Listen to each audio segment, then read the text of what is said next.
Bueno, pues vamos a llevar a cabo, como todos los días, de lunes a viernes, este diálogo circular. A ver, empezamos. Sara. Gracias, presidente. Buenos días. Preguntarle dos cosas. Uno, sale una grabación de un exalcalde perredista pues buscando bajar recursos federales para el tema del huachicoleo y apoderarse justo de esos programas sociales. ¿Qué información tiene usted y si también el alcalde de Villagrán estaría implicado, qué es lo que ustedes saben en estas reuniones de seguridad? Por otro lado, pues ayer ya finalmente se eligió a la ministra de la Corte y muchos cuestionamientos por ser el hecho de que es esposa del ingeniero Riobó. Yo quiero preguntarle si el ingeniero tiene alguna participación en su gobierno, sabemos que lo asesora en el tema de Santa Lucía, pero si ahora tiene algún cargo o ya no está dentro de su gobierno. Gracias. Bueno, acerca de la grabación, no tengo yo elementos suficientes. Si se comete un delito y hay pruebas, que se castigue a quien sea, no hay impunidad, sea quien sea. Ya, insisto, no es lo mismo, ya no hay protegidos, no hay influyentismo, el que comete un delito debe ser castigado. Acerca de lo de la ministra, me da mucho gusto que el Senado la haya elegido para ocupar ese cargo honroso, ser integrante de la Suprema Corte de Justicia de la Nación. Es una mujer con preparación, con méritos, egresada de la UNAM, de la Escuela de Derecho de la UNAM, con maestría, con doctorado, se ha desempeñado en cargos también relacionados con el Poder Judicial, con áreas de administración de justicia, y celebro que se haya decidido por ella de manera democrática. Quiero decirles también, porque todavía hay la idea de que el poder de los poderes es el Ejecutivo y el presidente. Quiero decirles que esto ya cambió, no hay línea, la línea es que no hay línea. Yo envío, como lo establece la ley, las propuestas al Senado, les advierto en algunos casos, inclusive a los que voy a proponer, cuando los invito, les digo, te voy a proponer, pero no me voy a meter, van a ser los legisladores, como lo establece la ley, los que van a decidir. Si aceptas así, adelante. A nadie le digo, vas a estar en la terna y eres mi preferida o mi preferido, y habla con tal senador que él te va a ayudar. Ya hablé yo con ese senador, ya le di indicaciones, todavía más burdo, decían, ya lo instruí. Eso no, eso ya se terminó. Entonces, son los senadores los que resuelven. Y en el caso de estos nombramientos,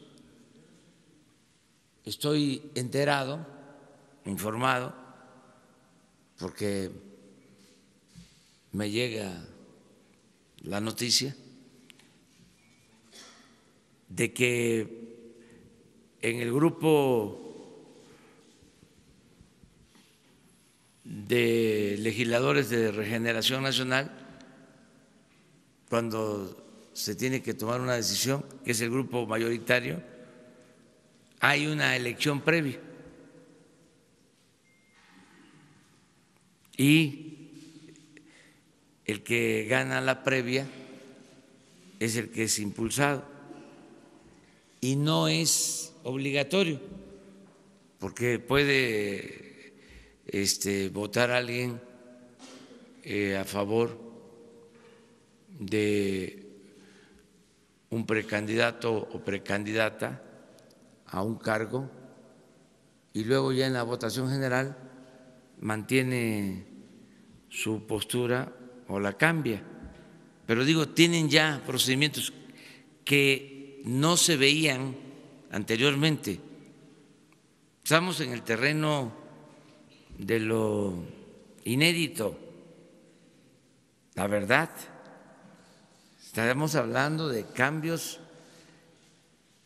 de siglos en procedimientos. ¿Cuándo se había visto esto? Díganme, ¿en qué tiempo un presidente enviaba una terna y no había un preferido o una preferida? ¿Cuándo? Nunca. Puede ser que en el maderismo, desde luego en la época de la República restaurada, la época de Juárez, de Lerdo,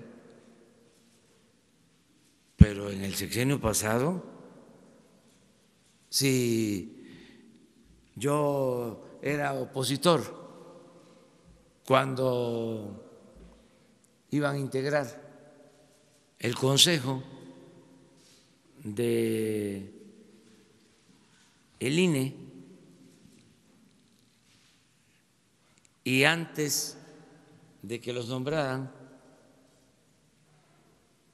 pronostiqué que iban a ser 4 para un partido y 3 para otro, y le atiné.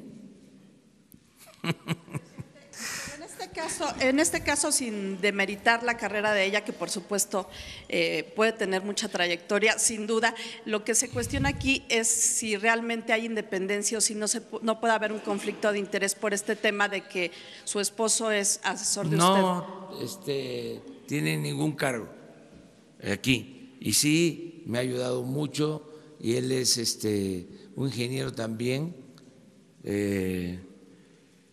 con mucha capacidad profesional, es de los mejores estructuristas del país, independientemente si gusta o no gusta, si cae bien o no cae bien. Yo lo conozco porque fue el que hizo el proyecto para los segundos pisos, el estructurista que hizo los cálculos, qué dimensiones iban a ser las columnas, las traves, las famosas ballenas. En ese entonces, hasta un expresidente que ya no quiero mencionar, que es preferible olvidar, pronosticó que se iban a caer los segundos pisos y no se cayeron. Bueno, toco madera. Hola, presidente. Luego, a ver, primero, ¿quién está? ¿No era acá Adelante. atrás? Adelante.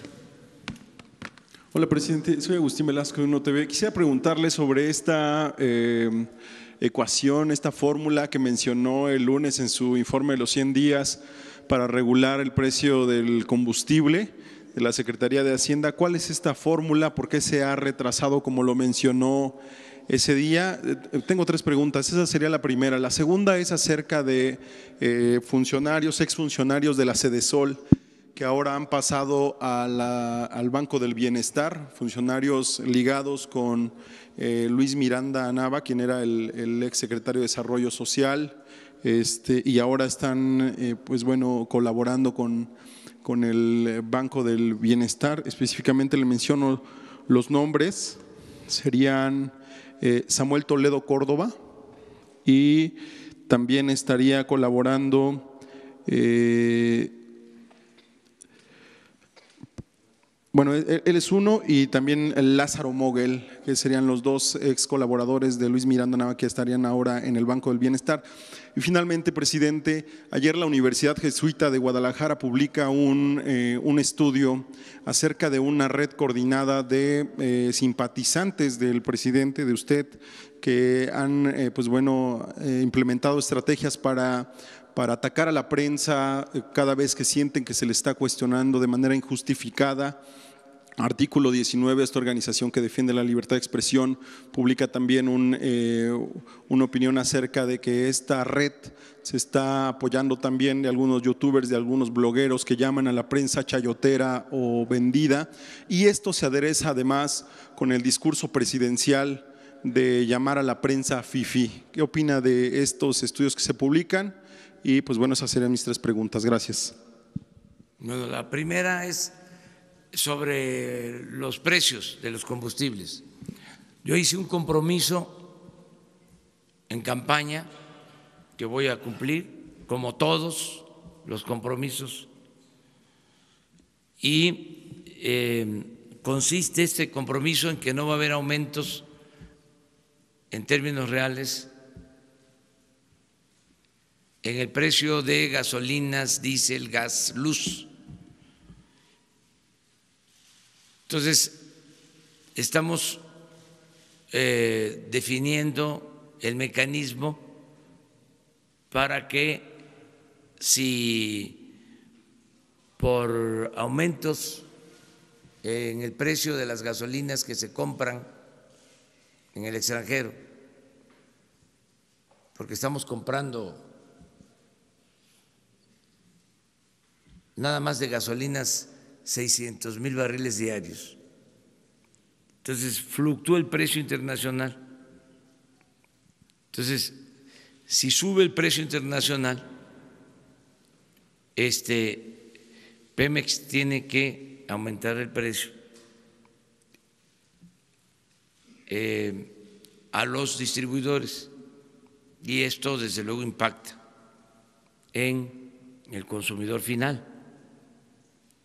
Entonces estamos buscando cómo ajustar ese aumento. Existe el IEPS, que es el impuesto a las gasolinas, y existen otros mecanismos. Ya estamos resolviéndolo. Dije en el informe que aumentó por encima de la inflación en este periodo la gasolina magna, el diésel, la luz, y tenemos que ajustarlos. Se está trabajando con este propósito. Lo importante es que vamos a cumplir en todo este año. Si tenemos una inflación de 4.8, que es lo que llevamos hasta ahora, abajo de la inflación del año pasado, ¿sí? 4.8 anualizado, o sea, claro. Entonces, eso sería solo el aumento en los combustibles, porque si no se hace ese ajuste inflacionario, entonces estaríamos en términos reales bajando los precios. Entonces mi compromiso es no aumento en los combustibles en términos reales y estamos definiendo el mecanismo para eso. Lo segundo, los colaboradores sí, de Luis Miranda. Tomamos nota, ya se ha definido,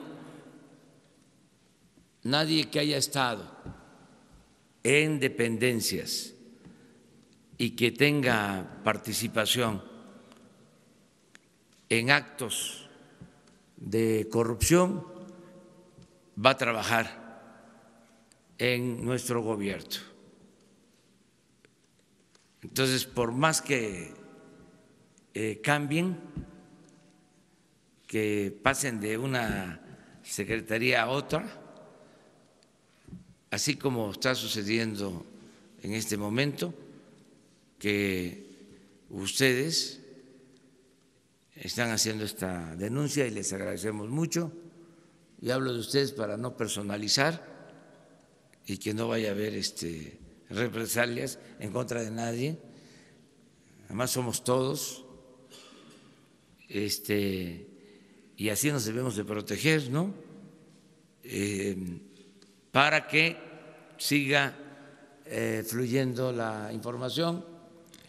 Entonces, en estos casos se revisa y si hay pruebas, se actúa. Desde luego no se pueden cometer también arbitrariedades, siempre se puede saber, hay manera de enterarnos del comportamiento de cualquier servidor público, ¿no?, de cualquier funcionario. Pero no vamos a reciclar a funcionarios que tienen malos antecedentes. No pueden pasar de una secretaría a otra siendo los mismos que permitieron actos de corrupción o demostraron ser muy ineficientes. Imagínense que en Hacienda sigan los mismos tecnócratas que en 36 años de política neoliberal llevaron al fracaso al país.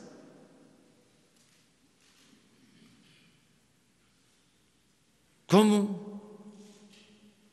Si la gente lo que quiere es una transformación, ¿cómo una persona que promovió, impulsó, ejecutó la llamada reforma energética, que resultó un fracaso, va a seguir trabajando con nosotros? Hasta por honestidad deberían de decir, ya me voy, no estoy de acuerdo con ustedes y además acepto de que no se produjo más petróleo como yo lo decía, no se produjeron más gasolinas, se siguió arruinando la petroquímica, aumentó el precio de los combustibles, hubo menos inversión pública y privada, se endeudó Pemex, se endeudó la Comisión Federal de Electricidad. Y entonces yo, que defendía la reforma energética y que decía que era la panacea, todavía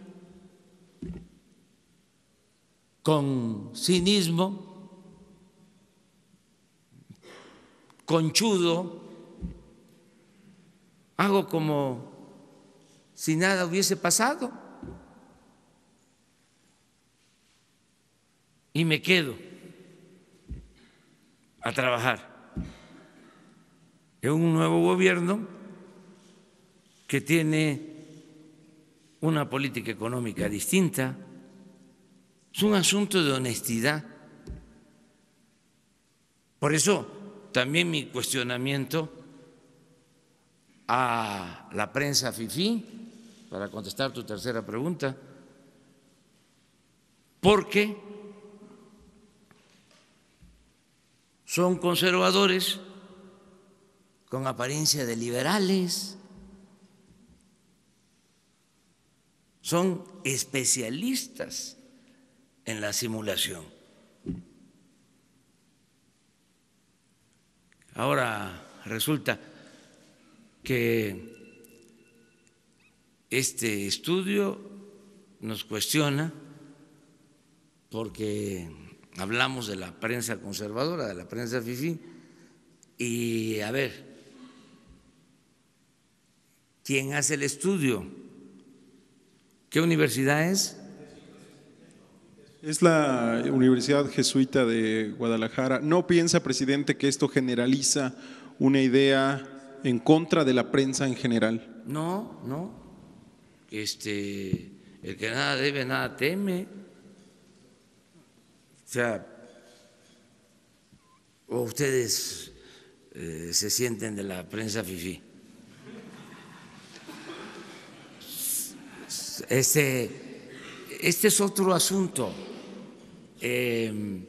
Además, lo dije el lunes, es muy interesante el debate, muy interesante. O sea, fuera máscaras,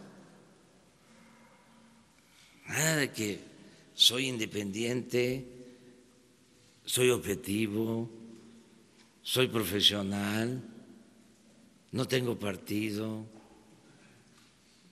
no represento a nadie.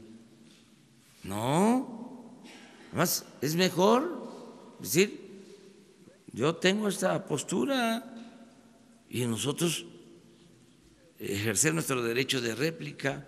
Malo sería si de parte del gobierno hubiese una actitud de persecución, esto que salió a denunciar el periódico Reforma, ¿no?, que por una deuda o supuesta deuda de 20,000 pesos se le está hostigando porque no nos gusta lo que escriben en contra de nosotros, pues se pasaron, o sea, fue demasiado. Nosotros no vamos nunca a faltarle el respeto a los medios, mucho menos a perseguir a nadie, a coartar la libertad de expresión, de manifestación de las ideas. Lo único es que sí vamos a ejercer nuestros derechos de réplica. Y es interesante que haya este debate, que se dé esta polémica, porque así yo creo que todo el mundo actuamos con mayor responsabilidad, todo el mundo. Y qué bueno que salió el estudio, ¿sí?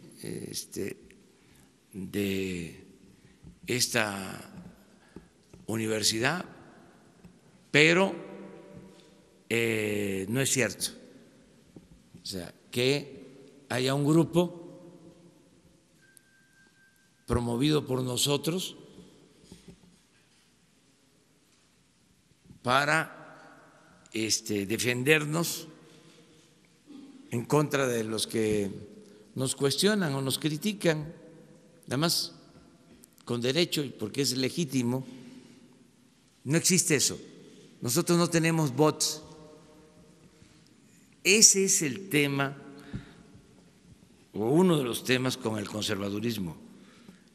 ¿Saben cuál es la verdadera doctrina de los conservadores? La hipocresía. Todo lo que ellos hacen, piensan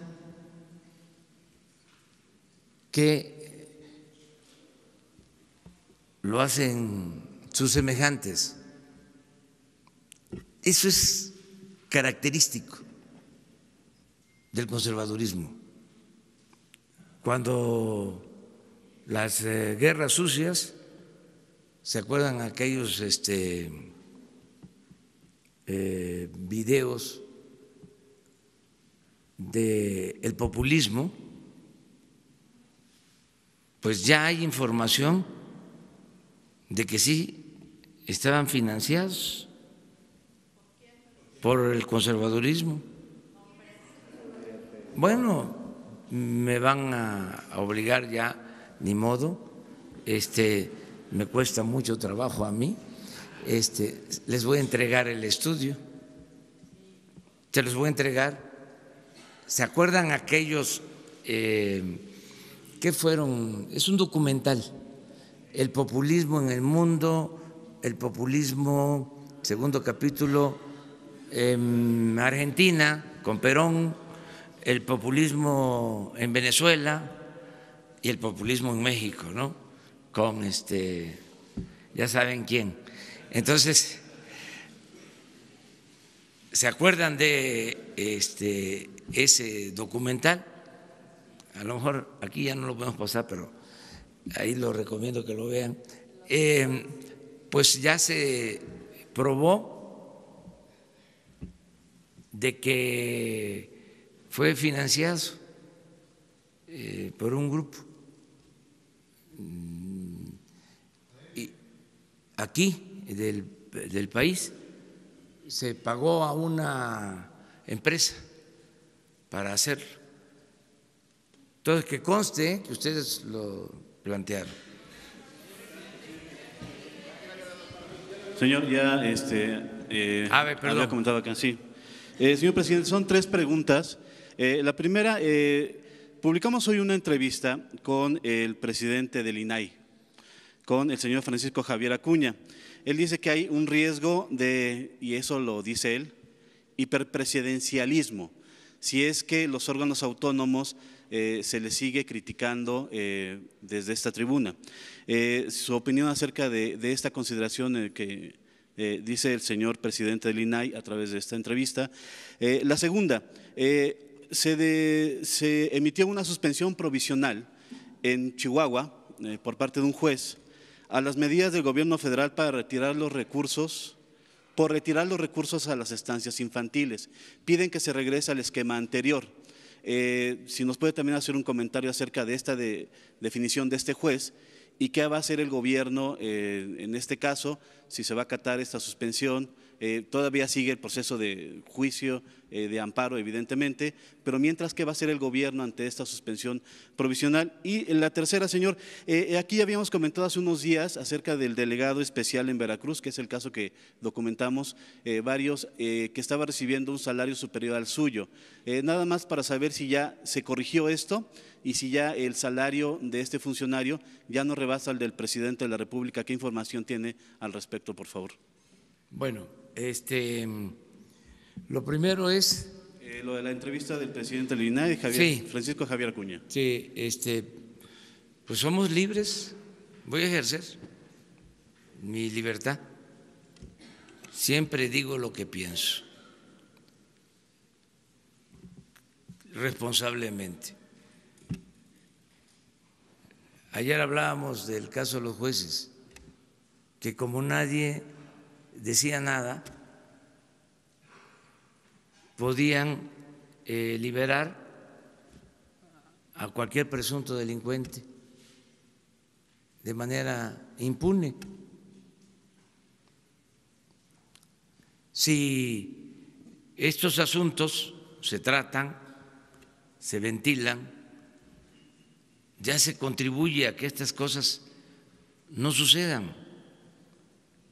Entonces, yo voy a seguir expresándome, manifestándome, denunciando todo aquello que considere ilegal, injusto, inmoral, todo lo que implique corrupción, les guste o no les guste. Por ejemplo, fíjense qué vergüenza para muchos que desde enero de 1994 hayan reformado el Código Penal para que no fuesen delitos graves hechos de corrupción y que en 25 años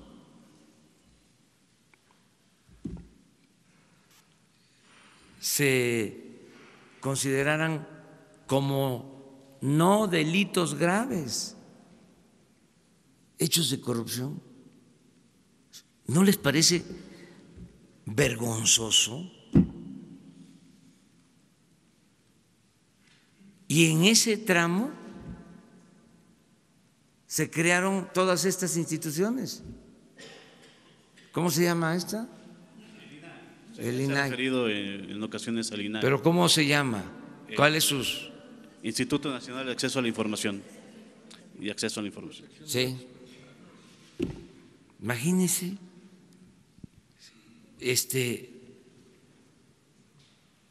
nivel de simulación en este periodo, que no era delito grave la corrupción, se creó el Consejo Anticorrupción y nadie dijo nada de que no se podía crear un Consejo Anticorrupción si antes no se modificaba la Constitución para convertir en delito grave hechos de corrupción, porque si no, ¿qué iban a hacer? No tenían dientes. No había Tenían forma de materia.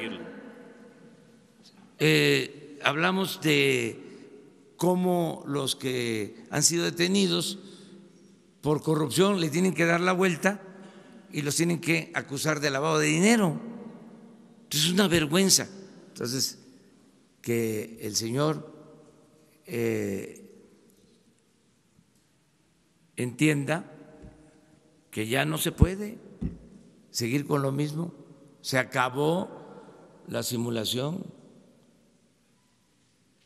no se puede. ¿Saben de dónde surge esto? ¿De dónde viene este régimen simulador? El artífice de la política de la simulación fue Porfirio Díaz. Porfirio Díaz tenía la máxima de que la Constitución se cumplía o se respetaba en la forma para violarse en el fondo. Entonces, todo era formalidad. Nunca dejaba de cumplirse con las formas. Todo era escenográfico,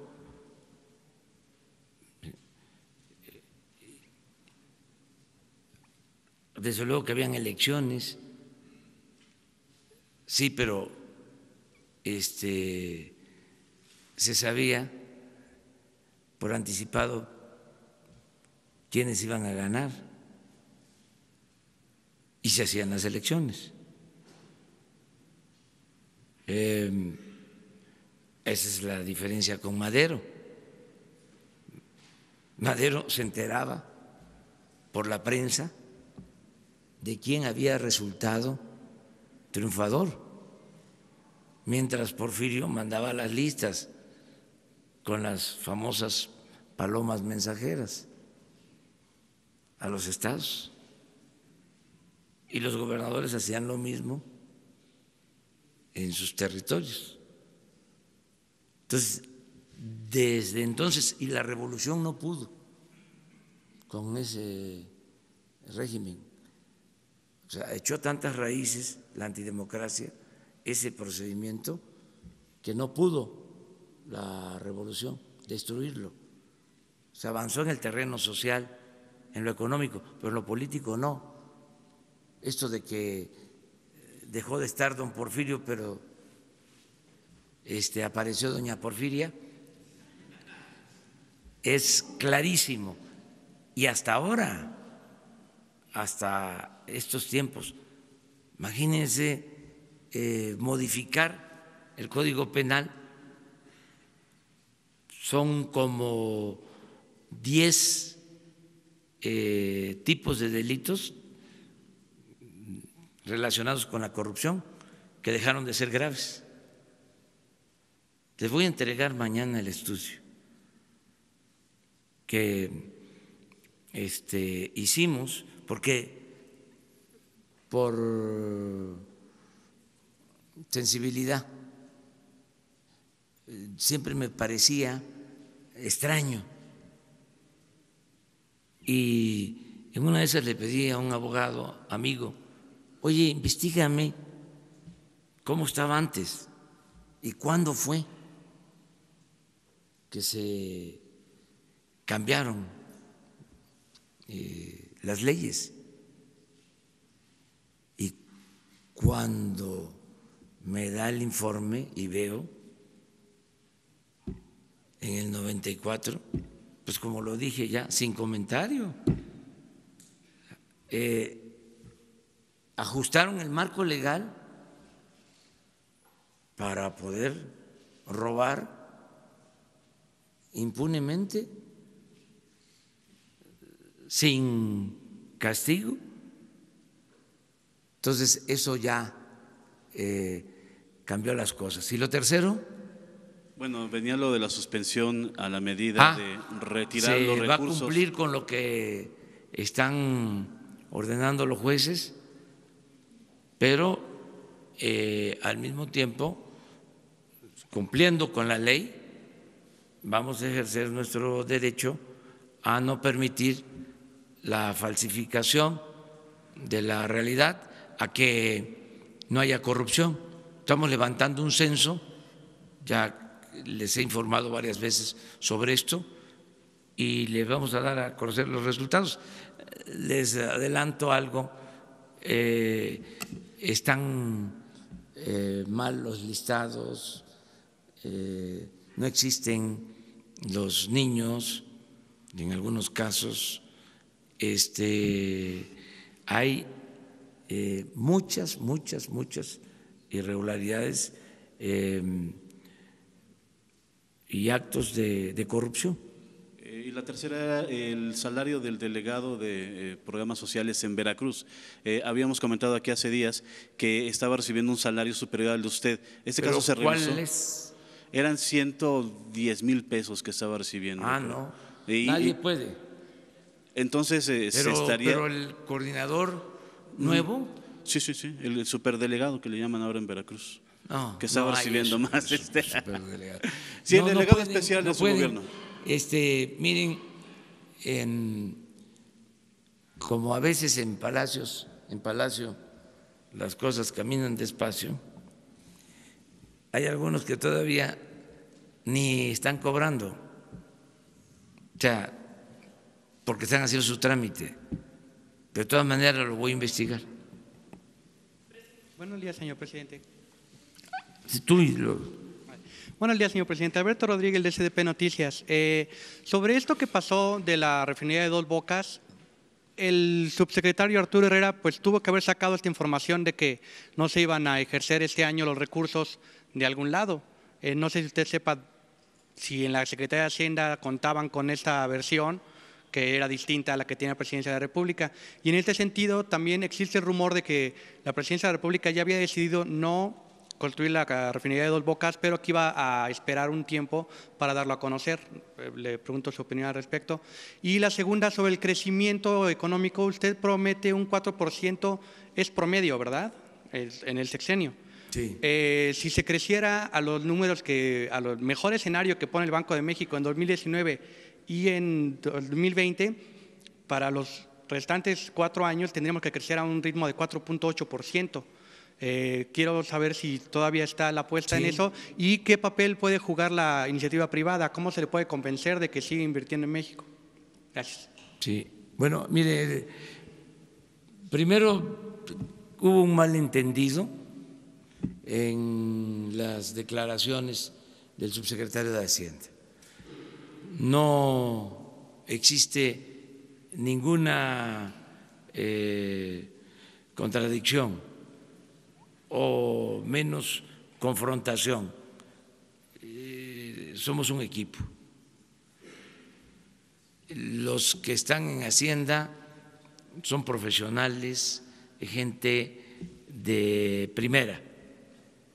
Les tengo toda la confianza y desde luego todo mi apoyo, todo mi respaldo y respeto, porque muchas veces me hacen planteamientos donde yo tengo o puedo tener alguna duda, y como sé que se trata de muy buenos profesionales de la economía, muy buenos, les hago caso. O sea, es a los que más caso les hago. Que si se trata de la política social, pues ahí yo tengo un poco más de experiencia. Llevo más de 40 años trabajando en comunidades con la gente, iniciando programas de bienestar. Ahí tengo bastante, bueno, suficiente de experiencia. En la parte económica, que es complicada, siempre les hago caso. Soy muy cuidadoso de todo lo que tiene que ver con la parte económica financiera. Fue un malentendido. Nosotros tenemos presupuesto desde hace muchísimo tiempo. Hemos venido sosteniendo que debemos de darle valor agregado a la materia prima, que no podemos estar vendiendo petróleo crudo y comprando gasolinas, que es como vender naranja y comprar jugo de naranja. Entonces, esto nunca le ha parecido a los neoliberales. O sea, es una diferencia que tenemos, ¿sí? Porque ellos apuestan más, ¿sí?, a que se venda el petróleo crudo, y que como vivimos en un mundo globalizado, pues eso decía Aspe desde la época de Salinas, se puede comprar afuera lo que se necesite. Nosotros no coincidimos con eso. Nosotros pensamos que debemos de producir en México lo que consumimos, y eso es lo que hacen en otros países, darle valor agregado a su materia prima, fortalecer su mercado interno. Esas son diferencias que tenemos. Entonces, sí queremos refinar. Lo que pasa que con la situación en que dejaron el país y al sector energético, pues ahora tenemos que producir petróleo, tener materia prima para poderla procesar, para poderla refinar y convertirla en gasolinas. Pero sí vamos a eso, vamos a la autosuficiencia, a que no se compre gasolina en el extranjero. Entonces, por eso la rehabilitación de las 6 refinerías y la construcción de la nueva refinería de Dos Bocas. Y está en el presupuesto de este año, 50,000 millones de pesos están presupuestados con ese propósito. Quedamos que en 3 años la vamos a terminar para utilizar todo el petróleo que se produce en la sonda de Campeche y en los campos petroleros de tierra de Tabasco, de Veracruz, y refinar ese petróleo en Dos Bocas. Se escogió Dos Bocas porque esa es una terminal que se utiliza para mandar petróleo crudo al extranjero. Por ahí salen alrededor de 1 millón de barriles diarios al extranjero por Dos Bocas. Entonces, como están las instalaciones, ahí es el sitio más adecuado para construir la refinería. Entonces, sí vamos a construir la refinería. Lo otro que planteabas. Sobre el crecimiento y sobre cómo convencer a los empresarios de que inviertan para llegar a esa meta. El crecimiento, está creciendo la economía poco y va a ir creciendo cada vez más, ¿sí?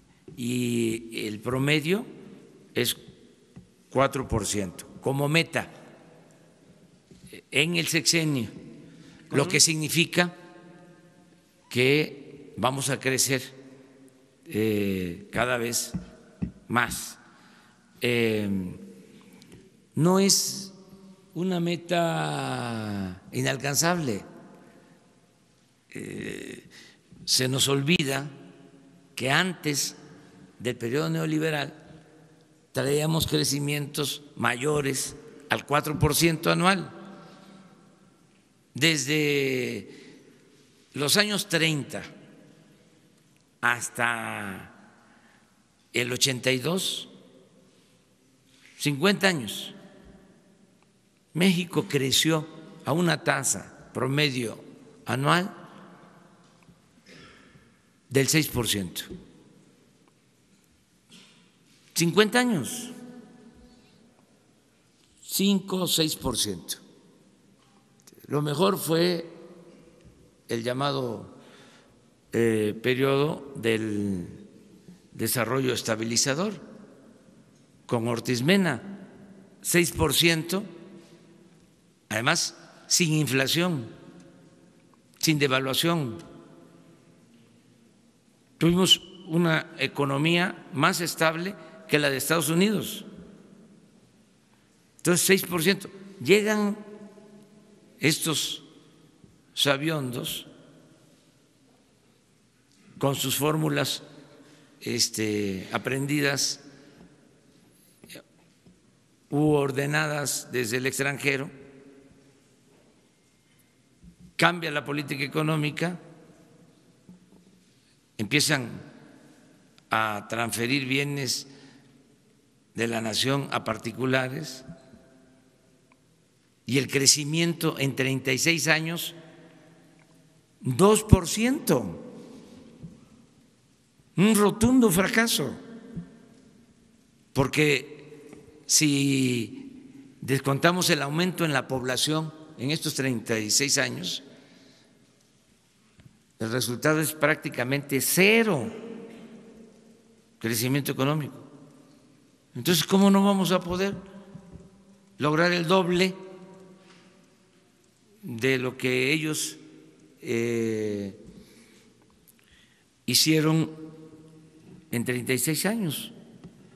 Ahora, ¿cómo se va a hacer? Eso es muy interesante. Primero, ellos no toman en cuenta que la corrupción inhibe el crecimiento. La corrupción impide el crecimiento. O sea, ellos no consideran esa variable, primero. Segundo, ellos no promueven el desarrollo, no promueven el crecimiento. En sus lecciones no aparece lo de la promoción del desarrollo. Ellos dan por hecho que si se ajustan variables macroeconómicas, ¿sí?, solo la mano invisible del mercado lo resuelve todo. Nosotros no estamos de acuerdo con eso. O sea, nosotros apostamos a promover el desarrollo. ¿En qué consiste esto en la práctica? Que si hay una empresa que está a punto de quebrar porque está siendo hostilizada por excesivos impuestos y se va a cerrar y van a quedarse sin trabajo, ¿sí?, 500, 600 trabajadores, hay que irla a ver y hay que ir a ver cómo se resuelve el problema. Para un tecnócrata eso no, eso es peccata minuta. Ellos andan acá, en las alturas. Entonces, cuando se promueve el desarrollo es estar muy pendiente a que Walmart va a invertir en México. Pues hay que hablar con los dueños, gerentes de Walmart para decirles qué bien, necesitamos la inversión. Que hay en Matamoros huelgas y se está creando un ambiente desfavorable para la inversión y pueden cerrarse las plantas y se puede ir esa inversión. Hay que estar ahí y hablar con los trabajadores, decirles, a ver, no podemos de la noche a la mañana recuperar todo lo que perdió el salario en el periodo neoliberal. Siempre va a ser mejor el salario, va a ser siempre ascendente, pero lo tenemos que hacer de manera gradual, porque si no, se arruinan las empresas, se cierran y se afecta la economía. Entonces tenemos que cuidar la fuente de trabajo, pero todo eso lo tenemos que hacer con convencimiento, ¿sí?, hablando. Ahí ahora, por ejemplo, en el caso de Matamoros, ya los trabajadores mismos están ayudando, pero hubo oportunismo de algunos dirigentes que durante 36 años de política neoliberal nunca dijeron nada de que los salarios no aumentaban y de que los aumentos de salario incluso se daban por abajo de la inflación. Y ahora que por nuestro movimiento, el movimiento de todo un pueblo, se consigue que aumenten los salarios, ellos se montan, ¿no?, y quieren sacar raja. Y ahora resulta que son muy radicales, sin nada más que con el trabajo y la decisión de muchos mexicanos. Entonces, todas estas cosas tienen que ver con cómo promover el desarrollo, cómo lograr que haya crecimiento. Y lo otro, la mezcla de recursos. No es suficiente la inversión pública, se requiere la inversión privada, nacional y extranjera. Y yo estoy seguro que sí vamos a lograr el propósito de que haya crecimiento. Y ayer se lo decía yo al presidente electo de El Salvador, que nos visitó, se me quedó viendo así sorprendido, pero le comenté, le digo, mira, no es para presumir, pero yo aspiro a que antes de que termine el sexenio ya no tengan que ir los mexicanos a buscarse la vida a Estados Unidos, porque va a haber suficiente trabajo aquí. Y entonces nos van a pedir, a eso aspiro,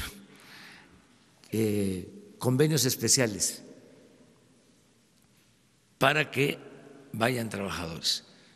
Entonces, sí va a haber crecimiento y eso es lo que va a permitir que haya empleos.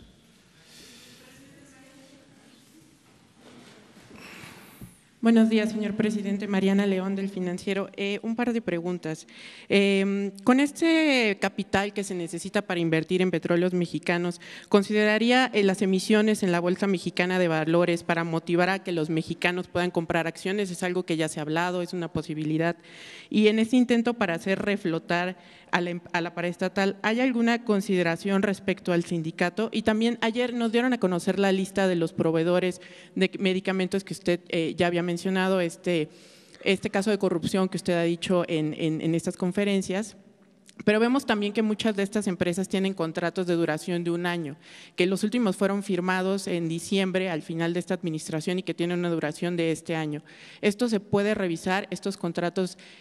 Con su gobierno usted ya ha visto la forma de salir de ellos y también qué denuncias están haciendo, qué denuncias ya se hicieron y cómo va el procedimiento de investigación en la unidad de inteligencia financiera. Gracias. Sí, miren, en el caso del petróleo se va a informar el día 18. Lo dije también el lunes, hay presupuesto suficiente, hay inversión en Pemex, creció la inversión con relación al año pasado en más de 40% en Pemex. O sea que no falta dinero, no nos hemos endeudado. Es la primera vez en mucho tiempo que Pemex, entrando un gobierno, no solicita crédito. La primera vez, y se los vamos a demostrar. O sea, tenemos finanzas públicas sanas. Sin embargo, no descartamos otras opciones, otras alternativas. Lo que tú estás preguntando, la posibilidad de que puedan haber bonos de participación de inversionistas En la Bolsa Mexicana. en la bolsa. No lo descartamos, pero no hay necesidad de financiamiento. Hay presupuesto suficiente para Pemex. Eso es lo que puedo yo comentar. ¿Y qué se le pediría al sindicato en esta lógica, en esta revisión que ha hecho? ¿Qué ayuda podría dar el sindicato? Lo mismo, como todos los sindicatos, que haya racionalidad, que se defienda a los trabajadores, porque esa es la función de un sindicato, proteger, defender a los trabajadores, pero que se haga con equilibrio, de acuerdo a las posibilidades de las empresas, y Pemex no puede ser la excepción, tiene que tratarse de la misma manera. El otro asunto que… Sobre los medicamentos, muchos de estos contratos tienen duración de 1 año y se firmaron en diciembre, el 6 de diciembre fueron los últimos. Mire, se firmaron algunos en diciembre para duración de 6 meses, nada más, porque venía el cambio de gobierno y no nos podíamos quedar sin medicinas, pero fueron por 6 meses. Eso es importante que se sepa. Lo otro es que independientemente de denuncias de corrupción, lo que resulta totalmente irregular es que 3 empresas vendan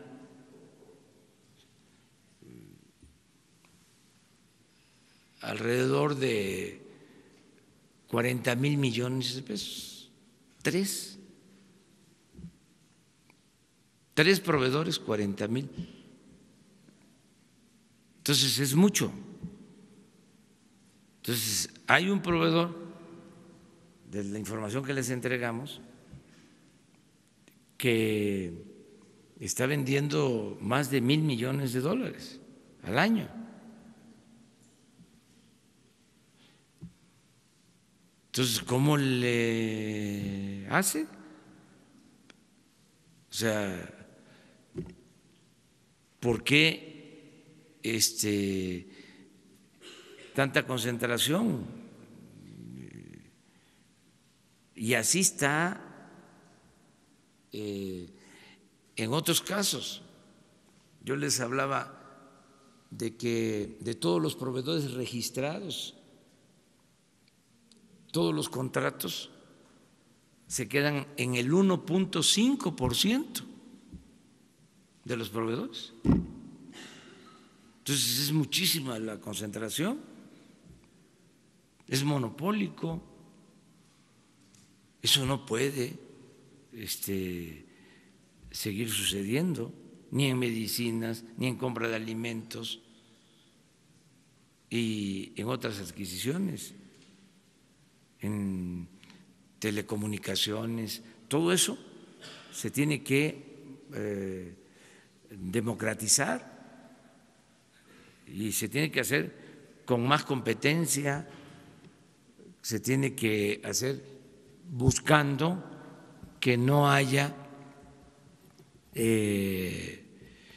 proveedores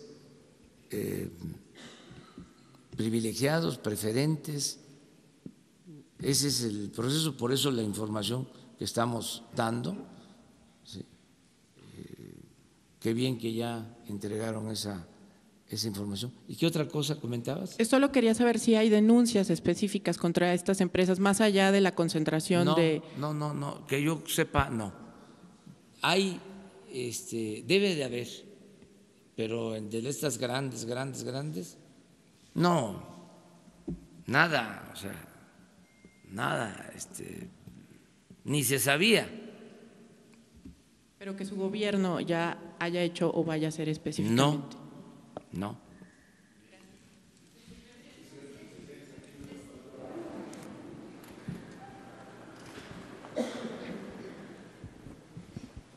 Presidente, muy buenos días. Vicente Serrano de Sin Censura. Pinta para que la consulta ciudadana, entre las cosas que se va a poner a consulta, lo del enjuiciar o no a los presidentes, tenga una alta participación. ¿Cómo van en medio de la promulgación de la Guardia Nacional?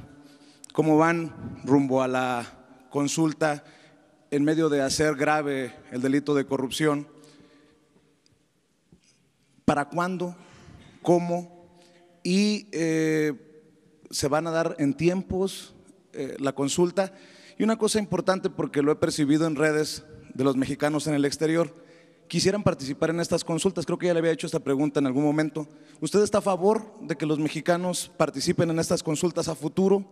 ¿Ha pensado en un mecanismo, entendiendo que no hay voto electrónico? Y si me permite, porque algunos medios que estamos presentes aquí fuimos señalados en el estudio del ITESO que señalaba un colega,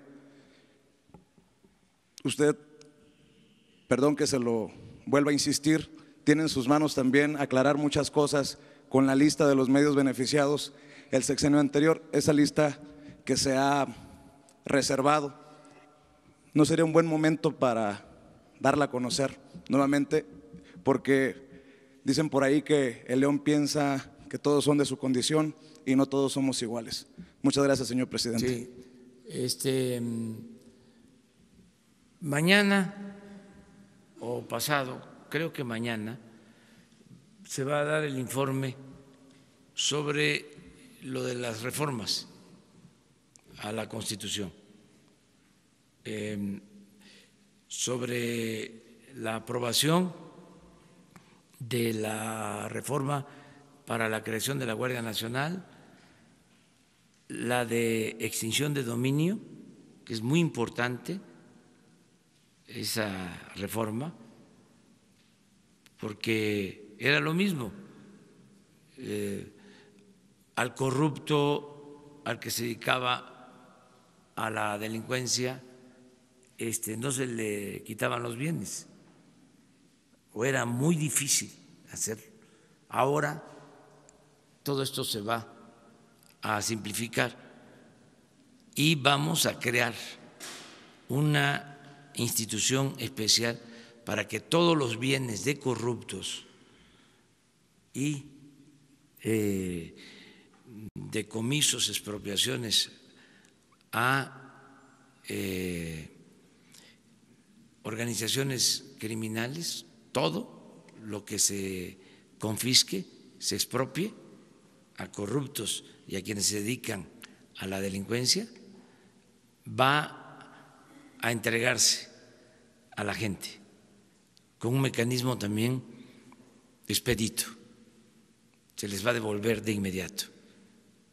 Queremos que si a un político se le decomisa dólares, han habido casos, o cualquier otro bien, que esta nueva institución informe y destine ese fondo a un hospital, a una escuela, ¿sí?, a un asilo, a la construcción de una obra, y que se sepa que es fruto de lo robado la construcción de esa obra. Esa es una institución especial para eso. Porque ¿qué sucede? Hay decomisos, no se sabe dónde quedan las cosas que se obtienen. ¿Se acuerdan ustedes de aquel caso de un chino mexicano que fueron dólares? Sí, se separó ese dinero, pero la gente cuando menos no supo qué pasó. Entonces ya no va a ser así. Entonces, esto por lo de la reforma de extinción de dominio. Y también se va a informar sobre la reforma de convertir delitos graves, corrupción, robo de combustible, fraude electoral. Entonces, creo que mañana ya vamos a tener todo el análisis para presentar. ¿Va a haber consulta el 21? No, porque no tenemos todavía la reforma al 35. ¿Alguna fecha prevista? Cuando tengamos la reforma al 35 constitucional, le di o tuvimos un intercambio de opiniones, una entrevista muy buena con el grupo ASIR. Ya ven que todos son atendidos, ¿no? Todos. Entonces, ellos solicitaron una entrevista y me la hicieron ayer, creo que se da a conocer hoy, y me preguntaron esto, de lo de la consulta, y ahí contesto sobre esa pregunta. Y aprovecho pues para decirles que la escuchen. Sobre los mexicanos en el extranjero, presidente, para participar en las consultas. Para nosotros son mexicanos, son nuestros paisanos, los que viven en Estados Unidos. No solo los 12 que nacieron en México, sino los otros 12 millones que son de hijos mexicanos, de padres mexicanos. 24 millones son mexicanos, tienen todos sus derechos, claro que deben de participar. y van a participar. Vamos a buscar la forma nada más que se pueda hacer esto. Una más.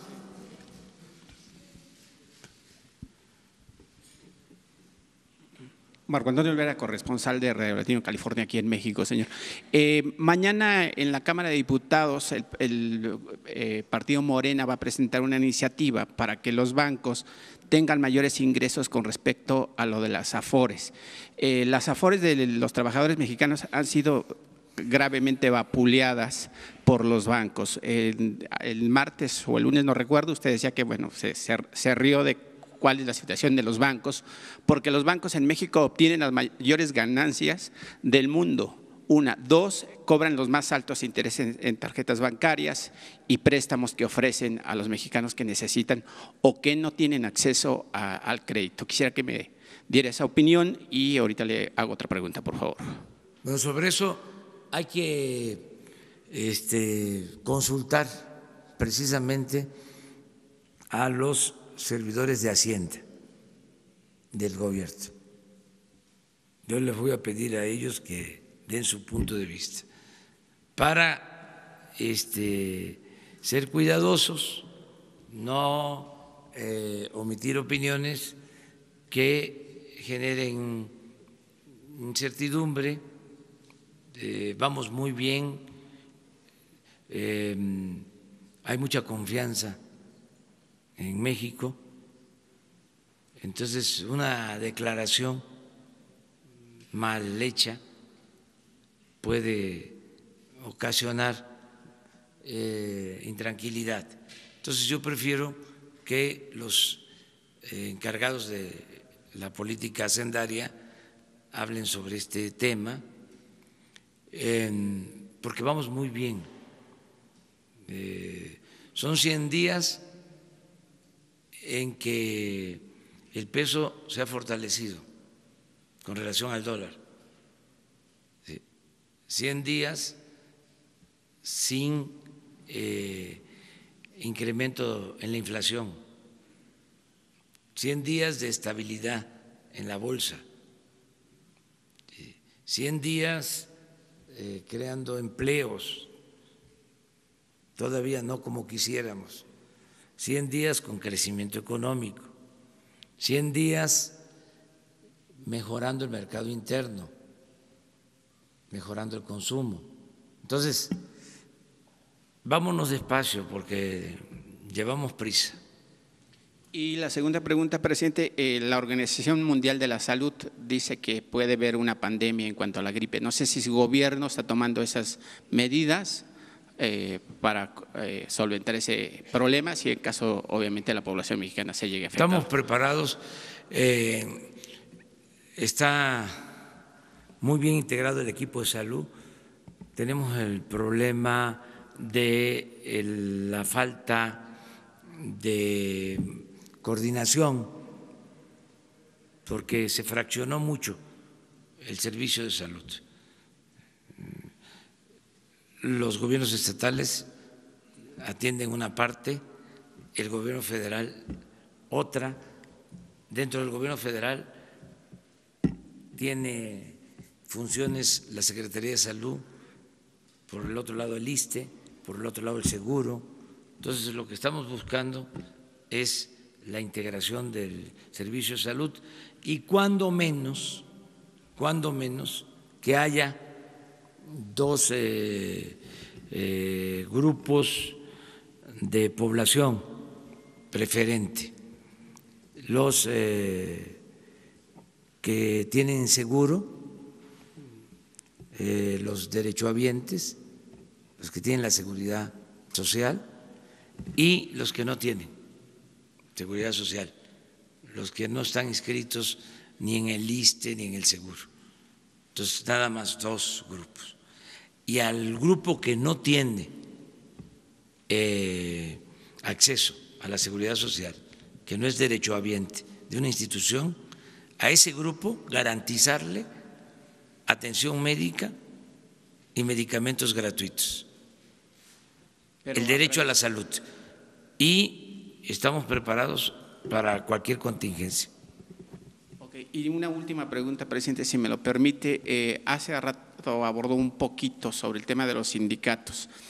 Los sindicatos se consolidaron gracias al trabajo de los trabajadores, perdón por la palabra reiterativa, y el tema de miles de muertos, porque se costaron vidas consolidar los sindicatos. Sin embargo, hoy en día los sindicatos en México son un barril sin fondo, porque han sido corruptos desde sus cúpulas que los liderean hasta los más abajo. Hoy he visto en diferentes sindicatos, he leído que hay trabajadores que de los 365 días del año solamente trabajan 100 al año y con unas canonjías innombrables, o sea, tienen prestaciones que porque se enfermaron, que porque X, Y, Z. ¿Cómo va a llevar esa fuerza de trabajo de los sindicatos hacia la cuarta transformación, porque deben de colaborar, porque están viviendo del erario del país? Presidente, si me da una respuesta. Sí, democracia sindical, los trabajadores tienen que ayudar a que se democraticen los sindicatos, que haya transparencia, el manejo de cuotas, que se aclare cuánto cobran de cuota a los trabajadores, sobre todo si se manejan esas cuotas con transparencia, con honestidad.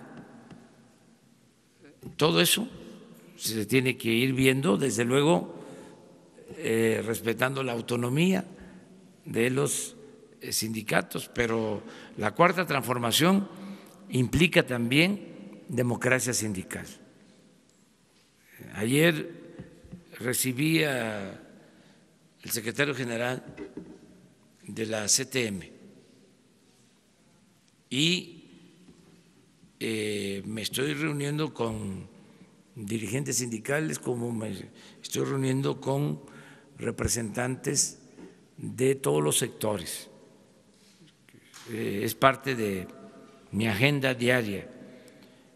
Y en el caso de los sindicatos, es decirles que el gobierno no va a tener sindicatos predilectos, que no va el gobierno a intervenir en la vida sindical, que no va a imponer a dirigentes, que corresponde a los trabajadores decidir sobre sus dirigentes. Lo que estamos pidiendo, en efecto, es que haya transparencia, que haya honestidad, que se represente con dignidad a los trabajadores. Entonces, en eso estamos. Yo espero, yo tengo confianza de que van a cambiar las cosas. Hoy tengo asuntos, pero aquí Jesús les dice. Sí, Jesús les va a comentar. Muchas gracias, nos vemos mañana.